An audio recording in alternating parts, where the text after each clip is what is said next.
श्री राधा रानी चरण बंदो बारंबार,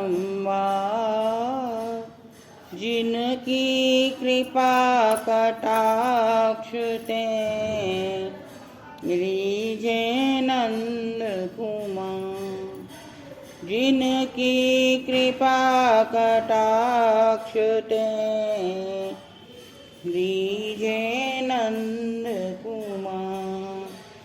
भक्ति भक्त भगवंत गुरु चतुर नाम वपुए, इनके पद वंदन किए नाशत विघ्न अनेक, इनके पद वंदन किए नाशत विघ्न अनेक।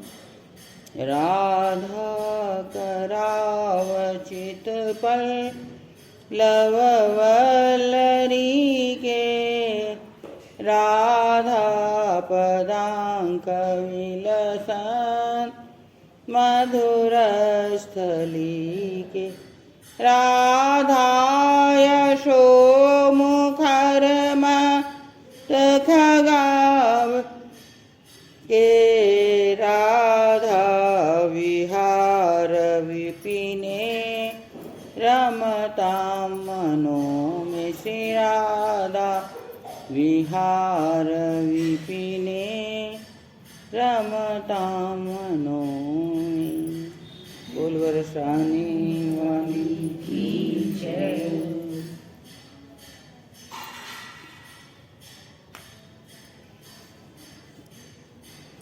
गुरु जी कोई विषय है क्या कि चलें ऐसे ही?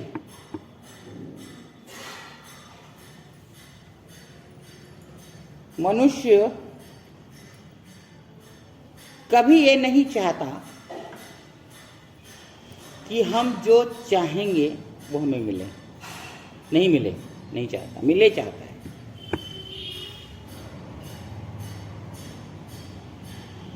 कोई कॉलेज में पढ़ने वाला बच्चा, उसने विषय ले लिया, समझ लीजिए गणित, और गणित पढ़ता नहीं है, दूसरा विषय पढ़ता है, तो क्या वह पास हो पाएगा?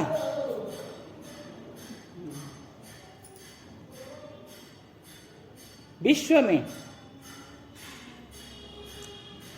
जितने मनुष्य हैं 95% उनमें से गृहस्थ हैं और 5% में सन्यासी, वानप्रस्थी और ब्रह्मचारी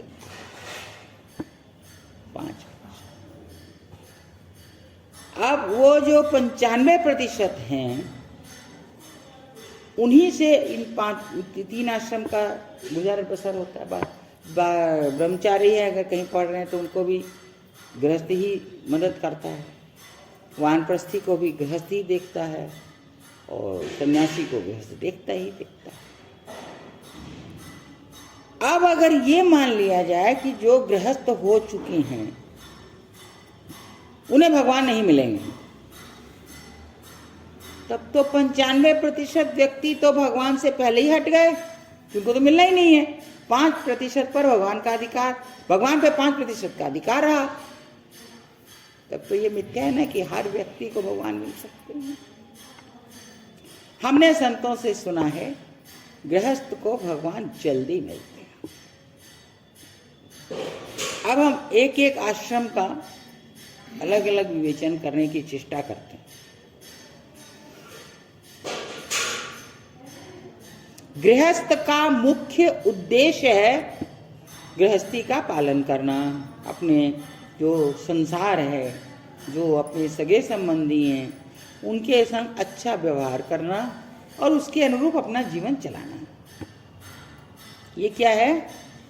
गृहस्थी, कर्तव्य। पर मनुष्य का उद्देश्य कुछ और होता है। लक्ष्य, कर्तव्य और उद्देश्य दो होता है।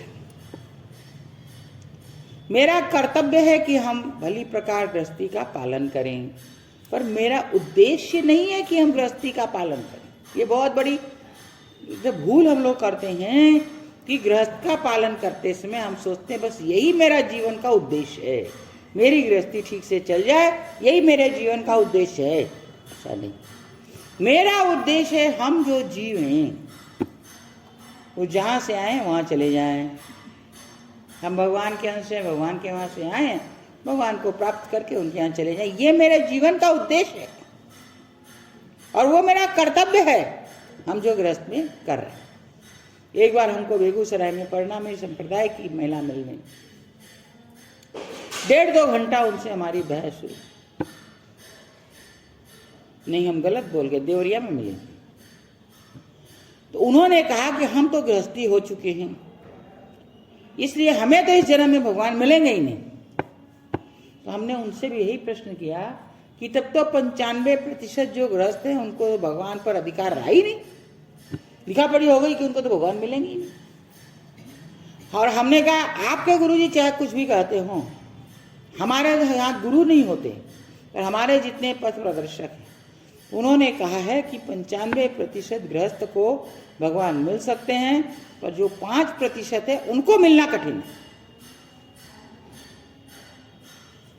ब्रह्मचारी, सन्यासी और वानप्रस्थी जो हैं उनके लिए भगवान को प्राप्त करना कठिन है, और जो गृहस्थ हैं उनके लिए भगवान को प्राप्त करना सहज है। तो उन्होंने हमको एक चक्र दिखलाया, उसमें 8 घेरे लगे थे, सब खुले थे चारों तरफ से, मतलब एक सबका मुंह कटा था। इससे घुसो तो यहाँ पहुँचे, फिर यहाँ से घुसे तो ऐसे पहुँचे, और बीच में राधा कृष्ण का सिंहासन बना था। तो उन्होंने कहा कि गोलोक का ताला बंद था। 400 साल पहले हमारे गुरु जी हुए, उन्होंने उस ताला को खोला।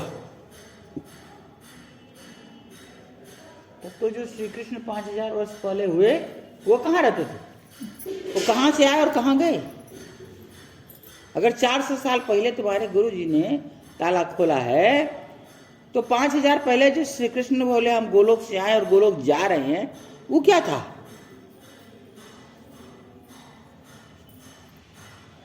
अंत में हमने उनसे कहा आपको गुरु जी की बात अवश्य माननी चाहिए, पर कभी कभी कुछ बात समझने में फर्क हो जाता है। हम नहीं मान सकते कि आपके गुरुजी ने ऐसा कहा है। गुरुजी ने कुछ कहा होगा और आप उसका अपभ्रंश करके आप लोग ये बात बना ली है, क्योंकि गोलोक में ताला कभी लग ही नहीं सकता, कोई बोल ही नहीं सकता, और उनकी नित्य लीला सदा चलती रहती है। तो गोलोक में ताला लगा है ऐसा संत बोलेंगे, हमको बात समझ में नहीं आती। तो कौन क्या कहता है इसका हम अपभ्रंश बना लेते हैं और अपना मनमाना उसके अंदर बैठा के और उसके हिसाब से चलने लगते हैं। हमारे भाई हमेशा कहते थे हम लोग को, तुम हैंडमून को भगवान मिलेंगे कि नहीं मिलेंगे इसकी गारंटी नहीं है, पर हमारे पास ये लोग जो आते हैं इनको भगवान इस जन्म में मिल सकते हैं। तो एक बार किसी ने पूछ लिया इन लोगों को क्यों नहीं मिलेंगे, बोला ये लोग अपने लक्ष्य पर चलती नहीं है। गृहस्थ का जीवन के लक्ष्य है, गृहस्थी को अपना कर्तव्य नहीं करती, अपने लक्ष्य पर नहीं चलती। अब आपका लक्ष्य है भगवत प्राप्ति और आप लक्ष्य पर नहीं चलेंगे तो भगवान कहाँ से मिलेंगे? दिन भर अपने गृहस्थी का काम करिए, एक भी नहीं छोड़ना है, जितना काम है सारा करिए, और किसी को सहायता करना है वो भी करिए, पर उसके साथ भगवत प्राप्ति करिए। अपना लक्ष्य ठीक है। और हम लोग का तो लक्ष्य ही है केवल भगवत प्राप्ति, गृहस्थ करने का तो हमारा लक्ष्य ही नहीं। हम लोग अगर जगत की तरफ झांकते हैं तो हमसे बड़ा क्या बोले, हमसे बड़ा मतलब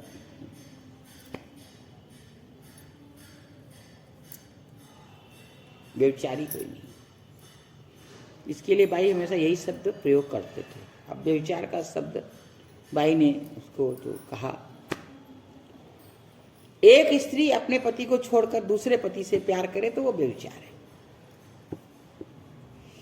तो जो गृहस्थ नहीं है उनका लक्ष्य है भगवान, और भगवान को छोड़कर अगर हम जगत से प्यार करें तो व्यभिचार कर लिए। हम लोग व्यभिचार शब्द से अर्थ लगाते हैं कि पुरुष गलत पुरुष के संग स्त्री बैठ गई। भाई कहते थे ये व्यभिचार नहीं है, ये भी व्यभिचार है, पर व्यभिचार की परिभाषा बहुत बड़ी है और भाई ने इसको बहुत अच्छे से समझाया था कि व्यभिचार किसको कहते हैं।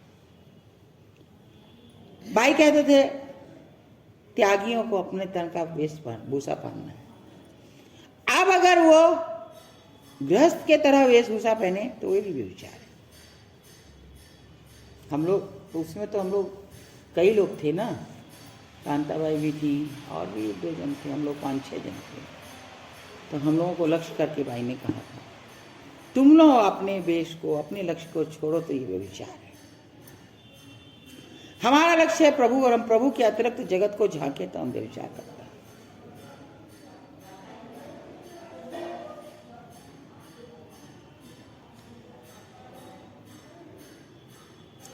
दरअसल भगवान सबके मनुष्य मात्र के और मनुष्येतर प्राणी के भी लक्ष्य हैं,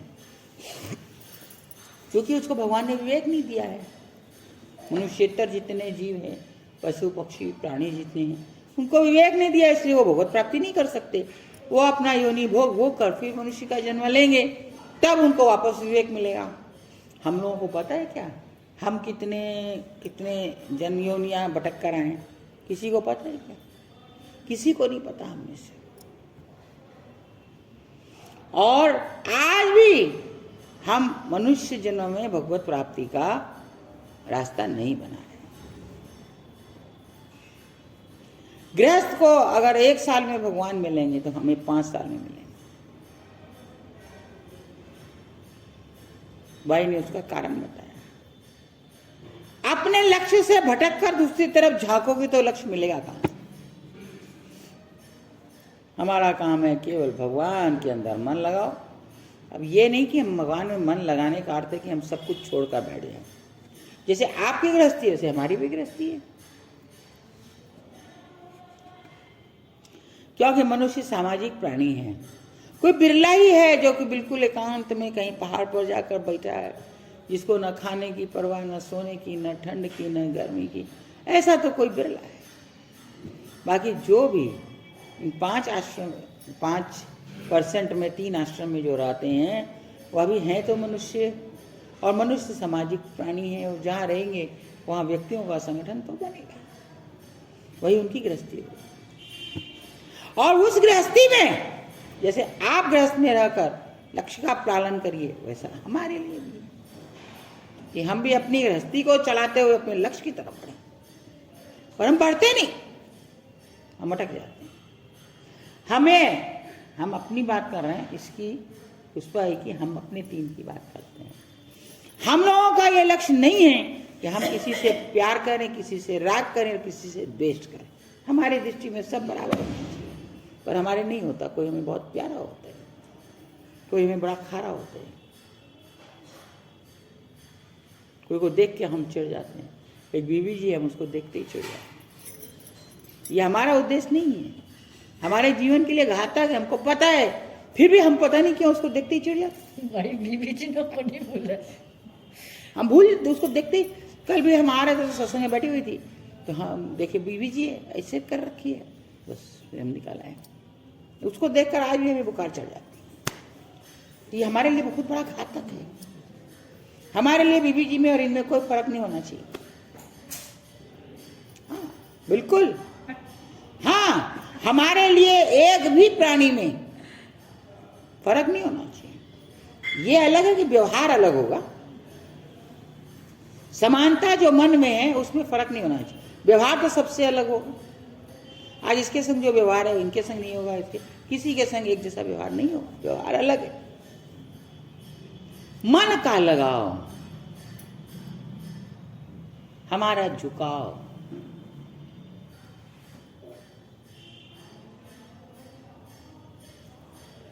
एक दिन हम ही 5 में से एक जन कोई आ रहे थे, नाम नहीं बताएंगे, हम लोग उसमें 5 थे भाई के इर्द-गिर्द। तो भाई ने कहा देखो बेचारी आ गई। अब वहाँ 70-80 जन बैठे हुए थे, हॉल भरा हुआ था, उसकी तरफ देखने लग गए। अब वो लोग क्या सोच रही थी हमें तो पता नहीं, हम तो बहुत बच्चे थे। क्या सोच रही थी पता नहीं। वो बोली हम किसके संग विचार करके आए हैं, बुलाओ हम बताते हैं। वहाँ जो बैठी थी बाई के सामने, उनको हटा के बाई ने उनको बैठाया। बोले हम बताएं तुम किससे विचार कर रही थी? वो तुम मंदिर में जब श्रृंगार कर रही थी तो तुमको तुम्हारे जीजा जी का चिंतन हो रहा था।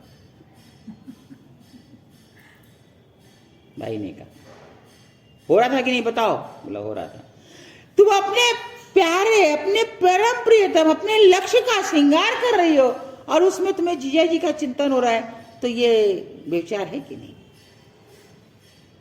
कितनी सूक्ष्म परिभाषा है व्यभिचार की। और हम लोग केवल व्यभिचार समझते हैं, एक स्त्री कोई अपने पति के अतिरिक्त किसी पुरुष के पास चले जाए वो व्यभिचार हो गया। और संत बोलते हैं मन से भी व्यभिचार होता है। हमारा चिंतन हमारे प्रभु के अलावा किसी का नहीं होना चाहिए। हम लोग के लिए लागू है तो आपके लिए भी लागू है। मेरा प्यार जितना आपसे है उतना ही इनसे होना चाहिए, उतना ही मेरा भाई आ जाए उससे होना चाहिए, मेरी बहन आ जाए उससे होना चाहिए, सबसे मेरा प्यार उतना ही होना चाहिए। व्यवहार एक सा नहीं होगा, प्यार एक सा होगा, मन का प्यार। हमारे मन में ओहो मेरा भाई आ गया, हम तो उसके खातिरदारी में लग गए, और आप आ गए तो आपको झिड़क कर भगा दिया। कभी हम अपने लक्ष्य को प्राप्त नहीं कर सकते। अगर हम ऐसा करते हैं हम कभी अपने लक्ष्य को प्राप्त नहीं कर सकते। हमारे सामने जो भी जीव है, खाली मनुष्य नहीं, जीव सब प्रभु का ही तो अंश है, और हम भी प्रभु के अंश हैं। तो बताइए फिर हम राग द्वेष किससे करें? हम जिसके अंश उन्हीं के वो अंश, सब भाई बहन हो गए ना। एक माँ से जो पैदा हुआ, एक बाप से जो पैदा हुआ, भाई बहन हो गया। तो हम जिसके अंश उसी के वो अंश, तो हम सब भाई बहन हो गए कि नहीं हो गए? तो हम भाई अपने ही भाई बहनों से द्वेष करेंगे, अपने ही भाई बहनों से राग करेंगे। भले हम उसको ना जानते हो, पर उसके अंदर जो जीव आत्मा है उसको तो जानते हैं ना। वो तो हमारे ही प्रभु का अंश है ना, जहां से हम आए वहां से वो। ये सत्संग की ये मतलब भाषा है, और इस सत्संग की भाषा से हम बिल्कुल अनभिज्ञ हैं। हमारा अधिक झुकाव अपने शारीरिक संबंध से हो जाए, और आने वालों से वो व्यवहार झुकाव न रहे, लगाव न रहे, तो धिक्कार है हमारे जीवन। क्योंकि हम लोग जहां बैठे हैं उनके कहलाते हैं, और जितने आप हैं सब उनके हैं, उनका परिवार है। तो जैसे आप अपने परिवार का आदर करते हैं, वैसे हमें भी आप सबका आदर करना आया है, क्योंकि आप हमारे परिवार हैं। और अगर हम परिवार का आदर नहीं करते तो हम तो आपसे गए बीते हो गए। आप तो अपने परिवार का आदर कर रहे हैं, हम अपने परिवार का आदर नहीं कर रहे, तो हम तो आपसे गए बीते हो गए। इसलिए हम लोग को बाई कहते थे। यहाँ काली दमन की स्थापना बाई ने हम लोग के लिए की थी। बोले ये रहेंगे ना तो तुम लोग के अहंकार का भक्षण करेंगे। जब कोई क्रोध में आता तो बाई हम लोग के ये पकड़ के वहां ले जाकर मुंडी लटकवा देते। हाँ हाँ, गोपेश्वर महादेव के बगल में पकड़ के मुंडी और एकदम घुसवा देते थे। जहां ज्यादा किसी को क्रोध आया, काली दमन तुम्हारे अहंकार का भक्षण करेंगे। अहंकार की मूर्ति बनी हुई हो ना, वही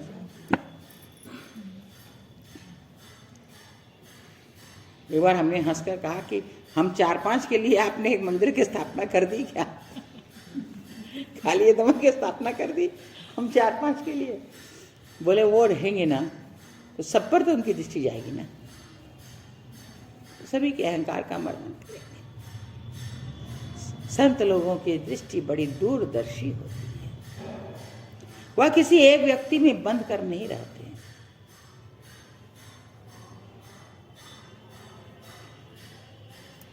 संत हमारे जैसे ही देहधारी होते हैं। किसी ने भाई से पूछा हम गुरु क्यों नहीं बनाते?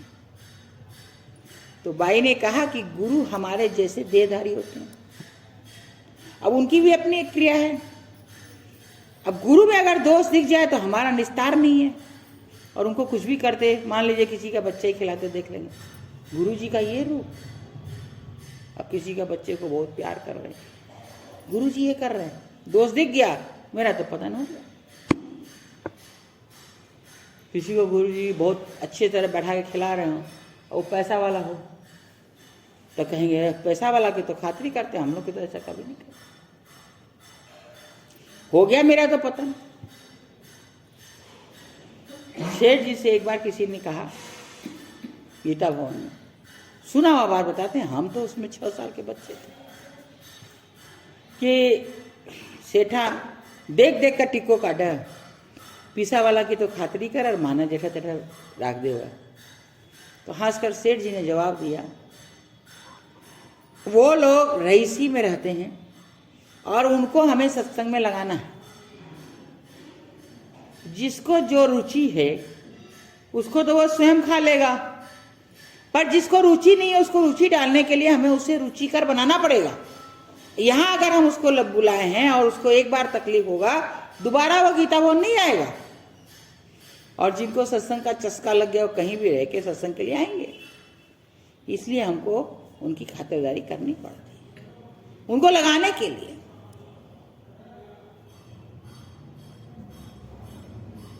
अब संतों को क्या क्या करना पड़ता है हमें तो पता नहीं।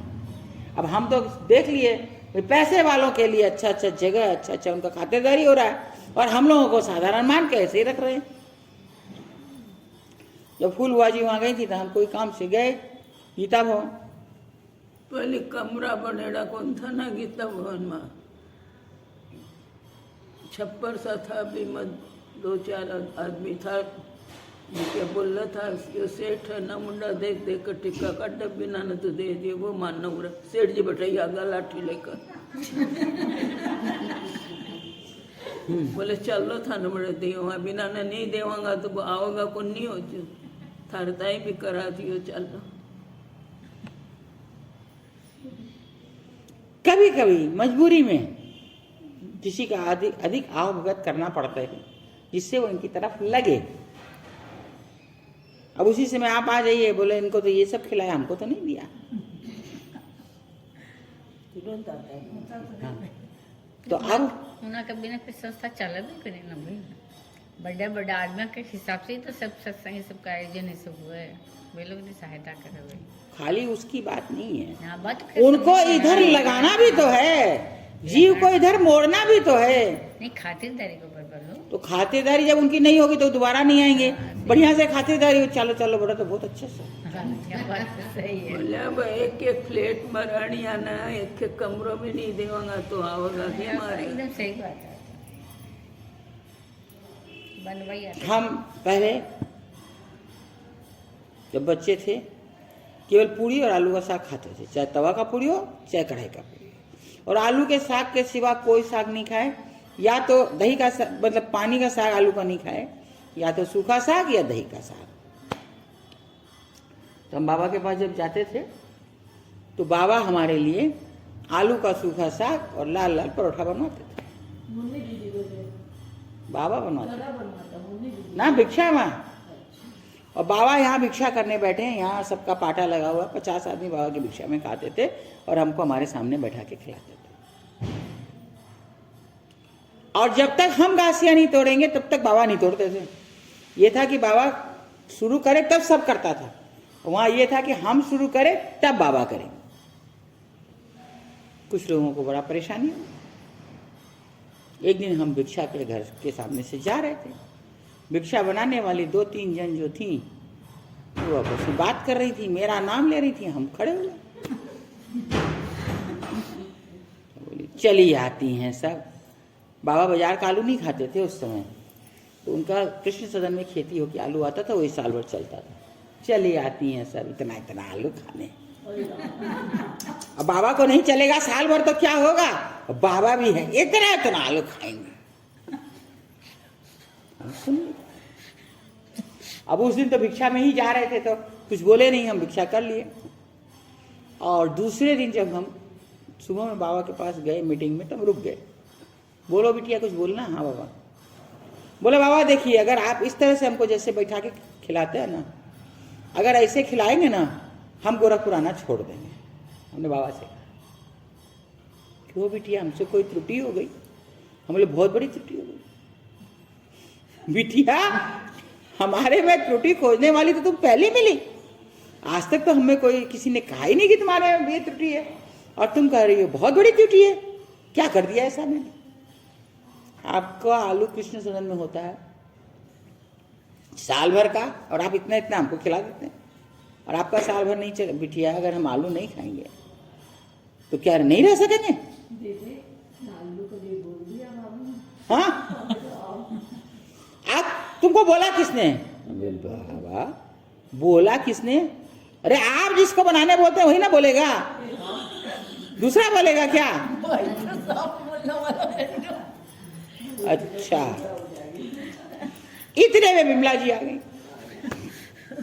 विमला, तुम लोग को एक बच्ची का खाना सहन नहीं हुआ? तुम लोग भिक्षा में ये सब बात करती हो? अब विमला जी मेरे को देखे, हम नीचे नजर करके बैठे हैं, और वो जो है सो हमारी तरफ देखे बार बार। बाबा मैंने तो कछु कही ना, बाबा मैंने कछु ना कही, या ते पूछ लो। बोले बाबा आपका भी जिसको मन आता है उसी को बोल देते कि तुम बोलते हो। ये कोई हमको कुछ बोली है? किसने कहा? हमने कहा आप सोच कर देखिए किसने कहा।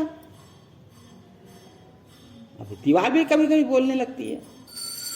हमने कहा हमने तो दीवार से सुना था, कोई व्यक्ति तो होगा, हमने व्यक्ति से नहीं सुना, दीवार से सुना। अच्छा बेटिया तुम क्या चाहती हो?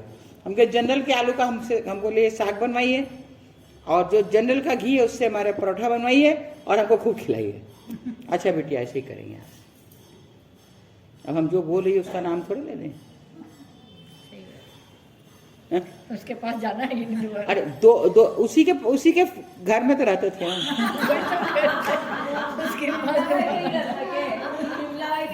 विमला बाई के घर में थोड़े मुनि दीदी के थे, तो कमल दीदी, मुनि दीदी, सरो दीदी। अब बोले जी सरो दीदी, खूब बिगड़ती थी सरो दीदी। अब हम नाम थोड़े लेंगे कि हमको तो रहना सरो दीदी के पास है, उनकी बहन मुनि दीदी के पास है। हाँ, उनका एक ठो भाई जी ने अपनी लड़की को एक जगह दी थी, उसका नाम था कृष्ण निकेतन। कृष्ण निकेतन, तो बाबा जो बाजार का नहीं खाते तो उनके बाबा के लिए सब मतलब खाद पड़ती थी ना, तो बाबा नहीं खाते थे, तो सब सब्जी आलू सब वहाँ खेती होती थी बाबा के लिए। हमारे लक्ष्य से हम भटक जाते हैं और चाहते हैं कि भगवान हमें अभी मिलने वाले हैं। हम लोगों में सबसे बड़ी कमी क्या है? गृहस्थ को दान करना आया ही है। अभी अब एक उदाहरण देते हैं, जैसे अधिक मास आया, अब हमने 33 ब्राह्मण जी माया और सबको कह दिया फोन कर करके, बहुत अच्छे लगे, मैं तो आज 33 ब्राह्मण जी माँ का आई हूँ, या रसोई बनी थी, ब्राह्मण लोग बहुत खुश होकर खाए। हाँ, मेरा थोड़ा रुपया बेसी ली थी, घर में करता तो इतना कौन लगता, ठीक है कोई बात को नहीं, लागा तो लागा, लेकिन होया बहुत अच्छे से। अब वो 4 को बोलेगी कि हमने 33 ब्राह्मण जी माया, अब फिर वो 4 को बोलेगी अच्छा आपका होगा तो आपका भी करना होगा, और 3 साल बाद सब भूल जाएगी। हमने कहा और उसने जितनों को काम, मेरा तो सब खत्म। 33 ब्राह्मण जी माने का जो पुण्य हुआ सारा खत्म।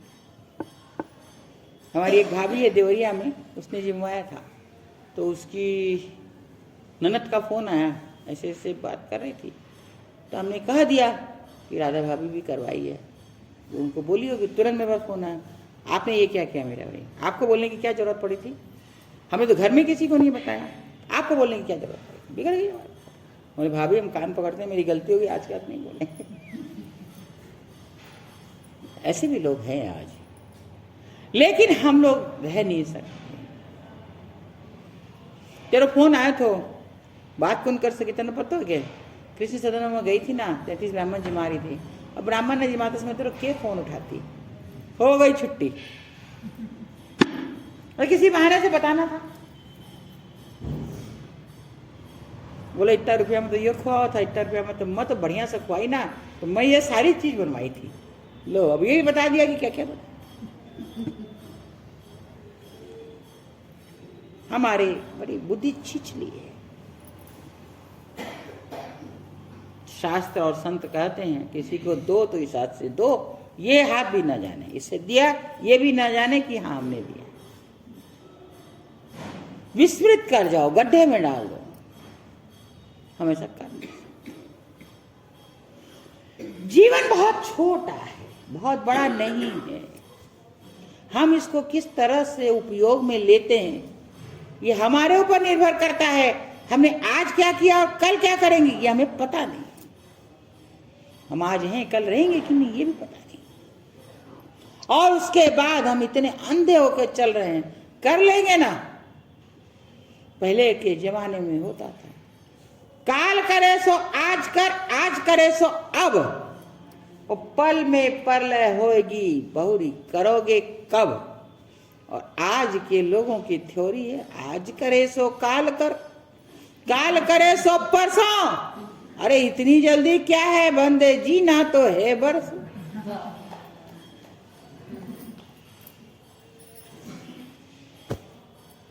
अब पता है क्या तुमको कितना बरस जियोगे। इनके पति देव थे, उनसे एक दिन हमने कहा मौसा जी आप मीठा मत खाया करिए, हमसे शर्त लगा लिए। बोले मेरी चीनी 100 के नीचे है और आपकी चीनी 200 से ऊपर है। बोले चलिए एक जगह ही बैठ के हम लोग जांच करा लेते। सावित्री काल है ना रोटी सब्जी बना सवेरे, मैं दोनों तेरा करना खाऊंगा और एक सागर जांच कराऊंगा। बन गई, खाली जांच हो गई। मेरा आया 90, उनका आया 220। कहते हैं रिपोर्ट बदली होगी। मैंने तो हनुमान जी बोला मैं 2020 तक जीऊंगा, मेरा कुछ को नहीं, मैं चाहे चीनी खाऊं चाहे कुछ भी। ये नहीं देती तो बाजार में जाकर रसगुल्ला खाए। बोले हनुमान जी बोल गए ना 2020 का पहले मेरा कुछ को नहीं होगा। कौन से साल में गए? 13 में गए शायद। हाँ 5 तो माँ गए थे, 4 की याद हुई थी। माँ के पहले थोड़े गए किशोरीलाल जी। हाँ, किशोरीलाल जी माँ के पहले गए हैं, पहले गए। तो 5 है तो माँ गए हैं। 5 29 दिसंबर 30 दिसंबर में गया। तो भाभी जी जुलाई में गया। तो 2006 में 4 में।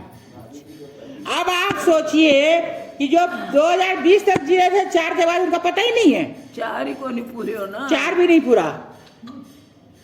हम लोग ऐसे अंधे होकर 30 दिसंबर तो 29 दिसंबर 4 भी नहीं पूरा, वही बाकी रह गया 2 दिन। हम मन में सोच लेते हैं हमें क्या करना, हमें तो अच्छी। हमेशा भाई कहते थे बेडिंग बिस्तर लेकर, भाई तो बोरिया बिस्तर कहते थे, बोरिया बिस्तर लेकर प्लेटफॉर्म पर बैठे रहो, गाड़ी आए चढ़ जाओ। अर्थ समझे इसका? मतलब मरने का इतना तैयारी रखो, मर के जाएंगे तो हम ये लेकर जाएंगे, बस बैठे रहो प्लेटफॉर्म पे। गाड़ी आए मतलब मृत्यु आए, एकदम प्रसन्नता के साथ मृत्यु का वर्णन करो, प्रभु के पास जाओ। तो वैसा व्यवहार करेंगे तब। अभी तक गुस्सा क्यों हो रहा है हमारे को? ऐसे कर रखे हैं जैसे लगता है बहुत गुस्सा।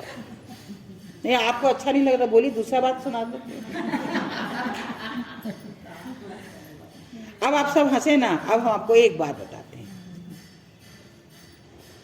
जब हमारे जीवन का कोई लक्ष्य बन जाता है तो उसके तरफ चलने की हमको तत्परता हो जाती है, और हम नहीं चलते हैं, इसका अर्थ है कि हमने अभी तक अपने जीवन का लक्ष्य बनाया ही नहीं। अब बुरा मत मानिएगा, अपना अपना सोचिएगा। हम नहीं बता सकते कि आपका क्या व्यवहार है और क्या आपका लक्ष्य और आप क्या कर रहे हैं। अपना अपना ये कसौटी है।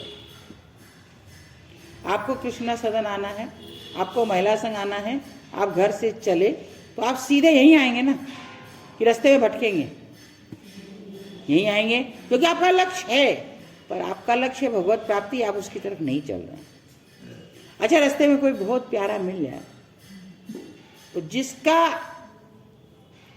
बुधवार को यहाँ पहुंचने का पक्का लक्ष्य, वो कहेगा आज तो मैं बढ़ जा रही हूँ, दूसरा दिन अब मिलाना। और नहीं तो कहेगा अरे रे बहुत दिन हो गया तेरे से मिला, चल चल चल अभी घर आ, चल सत्संग तो अगला बुधवार न कर लूंगा, कोई बात नहीं आज तो करें, हो गई छुट्टी। इसका मतलब आपका लक्ष्य दृढ़ नहीं था। दृढ़ होगा तो आप कभी रास्ते में नहीं भटकेंगे।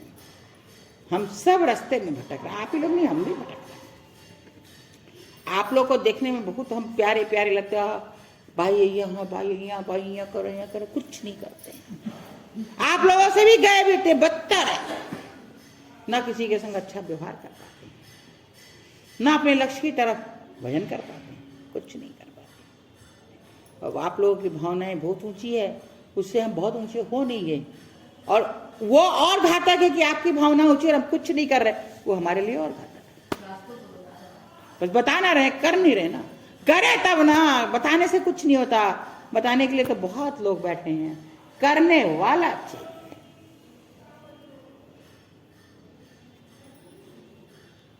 हमें कोई बहुत अच्छी चीज भी दे देगा, हम उसका उपयोग नहीं करें। इनको बहुत अच्छा चीज दिए थे कि आपको सर्दी होगा ही नहीं, ली नहीं, सर्दी हो गया तो रो रही मेरी तबीयत ठीक है, तो हम लोग क्या करें, आपकी तबीयत ठीक नहीं, आपने खुद से खराब किया। आप दवा लेती, उसके बाद अगर आपकी तबीयत खराब होती तो हम जिम्मेदार थे। उससे क्या होगा, जब हम इनको इतनी अच्छी, आज देखिए हमने एक दिन भाई से खूब रो रो कर कहा, आंसू से नहीं रोए, खाली हृदय से, कि आपने हमको यहाँ की जिम्मेदारी सौंपी है, या तो हमसे काम कराइए या ले चलिए। कई साल पहले की भी एक बार की बात है, तो हमारे वो बेल्ट वाला आ गया, हम उससे ठीक हो गए। फिर इस बार हमारा बाथरूम जाना बंद हो गया। हमको देखिए बिस्तर पे रह के हम नहीं जिएंगे, कराना है तो करा लीजिए, नहीं तो जयराम जी। दूसरे ही दिन माता जी आ के हमको बताने लग गए कि ऐसे वैद्य जी को बुलाना है, ऐसे। हम बहुत उसकी छानबीन की, मतलब बुलाओ। अब हमारा मान लीजिए 65,000 का लॉस भी लगा। आज हम कहीं इलाज कराने कलकत्ता जाते हैं या कहीं, लगता ही लगता, तो हमारा तो 65,000 में हम ठीक हो गए, तो इससे बड़ा हमको क्या चाहिए, कुछ बड़ा नहीं चाहिए। हमारे लिए तो कुछ नहीं लगा। आज हम 3 बार कृष्ण सदन के गेट तक भी आ जाते हैं। एक बार नहाने के अंदर हमको 7 बार बैठना पड़ता था। अभी हम बिस्तर से उठकर और लहंगा पहनने तक के बीच में एक बार भी नहीं बैठते। कितना बड़ा फर्क है, भाई की कृपा। निमित्त कोई भी बना, साड़ी पहनने के लिए खड़े होते तो यहां तक पहन के बैठते, फिर और थोड़ा सा पहन के बैठते, फिर पटली बनाने के लिए तीसरी बार उठ के बनाते, फिर एक बार पल्ला लेते, फिर तीसरी बार में पटली बनाते। अब तो नहा के आके सीधे सब कुछ कर लेते।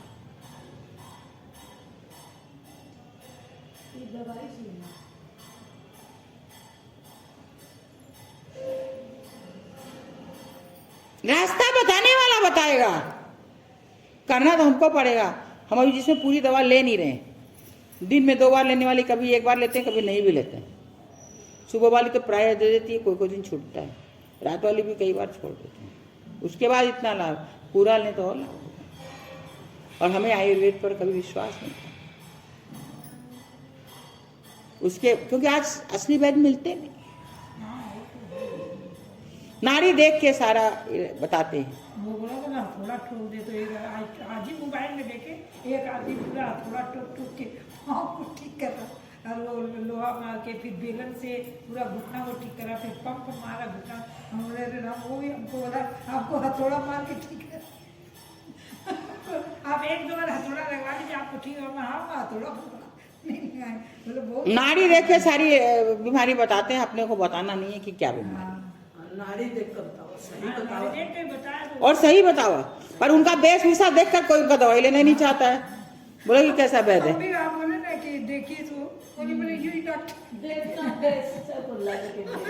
यही डॉक्टर है। और इतना सरल, अपना सब साथियों को बोलेगा पहले खा लो, फिर उन लोगों को कमरा में जैसे कैंप से आके ऊपर सो गए तो अपने से उठ के दवाई ले आएगा, सब कुछ कर लेगा, उन लोगों को नहीं बोलेगा कि ला के और केवल दाल चावल और सब्जी खा लो और कुछ नहीं। कुछ बना दो तो शौक से नहीं खाते।